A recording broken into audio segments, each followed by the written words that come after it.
Prime Ministra miantso fitonina sy filaminana mba hanatratrarana ny tanjona araky ny nambarany hatrany satria mantsy tato ato zay dia toa nahitana endrikendrika korontana sy fitarihana olona mba hikorontana izay ataony ireo avy eo anivony antoko-panositra izay tsy mitsahatra mitady stratégique rehetra mba ahatonga an'izany amin'izao fotoana izao. Ka ny pitsopitsony mahakasika an'izay no fakafakena amintsika ato anatin'ity vidéo ity ka manasantsika rehetra anaraka an'ity vidéo ity hatramin'ny farany. Aza dino ny milaiky ny vidéo antsika ary sarovatrany ny miabone amin'ny chaîne antsika mba ahafahanareo manaraka tsy tahapaka ny vidéo izay lefa nahito isan'andro. Tsy ampindrela moa isika fa avy hatrany tonga dia vavany ndao ary.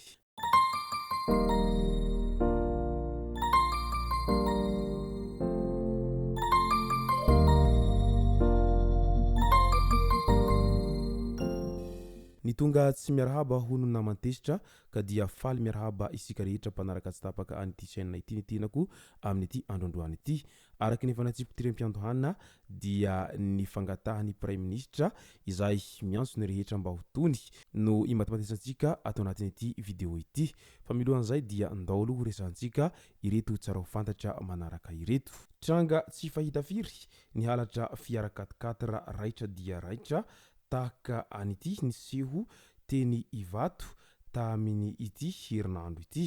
Fiara tsy mataho-dalana marka Land Cruiser 2 no nisy nangalatra teo amin'ny parking any hôtely lehibe iray teny an-toerana. Tsy fantatra ny nahavandoza fa vao nidify kely fotsiny ilay mpamily dia nanjavona ny fiara izay nentina. Nandritra azy ireo fiantsena tao Ivato no nentiny mpangalatra ity fiara ity. Araky ny filazan'ny mpamily dia mipetraka teo amin'ny parking ny fiara ary nivoaka niaraka tamin'ilay sinoa tompony fiara handeha hiantsena izy ireo. Tamin'izany dia voalaza fa hadino tao anatin'ny fiara ny finday ka niverina naka izany izy ary mbola teo amin'ny toerany ilay fiara sady mihidy tsara. Haterana nefa ny an'izy ireo rehefa niverina avy niantsena izy sy ilay sinoa fa efa tsy teo intsony ilay fiara. Nisy mpiandro parking ihany koa teo. Tazan'io mpiambina parking io ilay fiara lasa nisy nitondra saingy tsy nahataitra azy. Nambaran'io farany fa ilay tompony no nitondra azy io, hoy ny loharanom-baovao izay voaray hatrany. Tonga nanao fitarainana sy filazana ny fahaverezan'ity fiara ity ny mpamily sy ilay sinoa. Hatramin'ny izao anefa dia mbola tsy fantatra sady mbola tsy hita ilay fiara Land Cruiser izay 4x4 izay.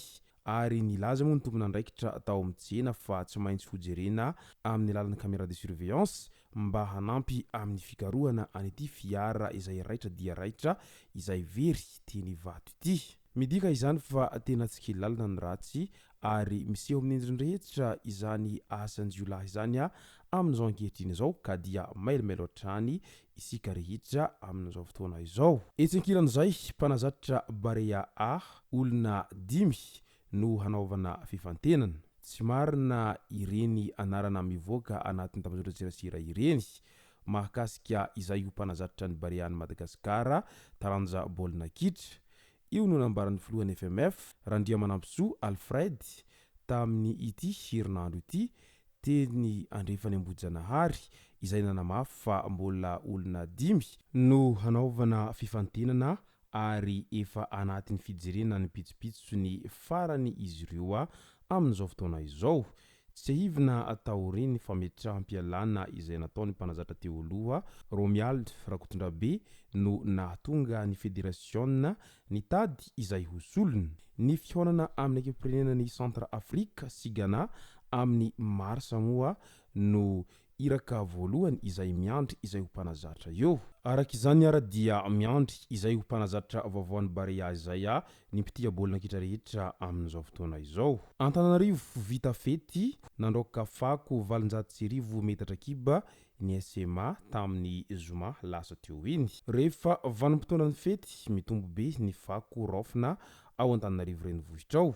araky ny fanazavana izay nomeny Colonel Tiana Razafy Manahaka izay tompony andraikitra voalohany eo anivony ESMA na Société municipale d'assainissement izay nahatratra 700 metatra kiba ny fako izay nirofina tamin'ny androny zoma lasa teo iny.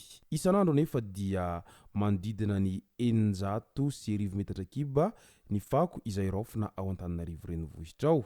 Mitohy hatramin'ny farany herinandro zao ny fety ka amin'ny alatsinainy mihitsy vao mahangona vaovao mahakasika ny habetsahan'ny fako. Nanomboka tamin'ny volana Desambra teo hatramin'ny 15 Desambra 2024 lasa teo nisy ny paikady vaovao izay napetraka ka nahafahana manangona fako mirefy 770 metatra kiba manodidina ny 700 ka hatramin'ny 200 isanandro ny fivezivezena ataon'ireo andiana camion izay misa 30.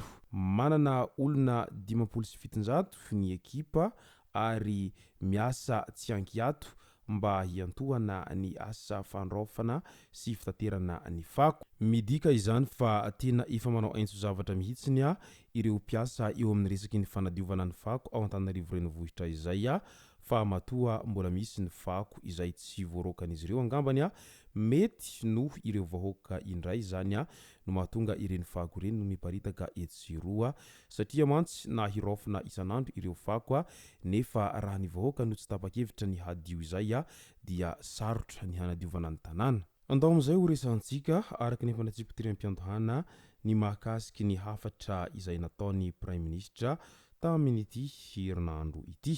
Nanatanteraka fananganan-tsaina voalohany ho an'ny ity taona vaovao ity ny teo anivony primature izay natrehan'ny Prime Ministra Ntsay Christian. Teo ihany koa no nandraisan'ny fitenenana voalohany ny antefa mivantana ny amin'ny izao toedra raham-pirenena izay misy amin'izao. Raha ny zohina ny nambaran'ny Prime Ministra dia fikatsahana filaminana sy fitoniana no hamafisina mba hanatratrarana ny tanjona dia ny fanatsarana ny fari-piainan'ny malagasy izay no tena tokony matematesantsika bebe kokoa. Ity taona 2024 ity ho izy hatrany dia tokony ho taona ny filaminana. Nambarany ihany koa fa melohy ny tanteraka ny fambolena ny kolotsainy herisetra sy fanakorotanana ny firenena na amin'ny endriny mivantana izany na amin'ny endriny ankolaka. Ny fanomezan-tanana ao anatin'ny fihavanana sy ny fampitsimbinana ho ihany izy no tokony ho tarigetra iombonantsika mba hanatanteraka ny vinam-pandrosoana ho izy hatrany. Midika izany fa manao antsoavo amin'ny rehetra ny Prime Ministra mba samby hotony ary mba samby hivoya an'izay resaka filaminana izay fa tsy vaholana intsony ho izy hatrany izay korontana lava izay tiana ho ambolena etsero izay.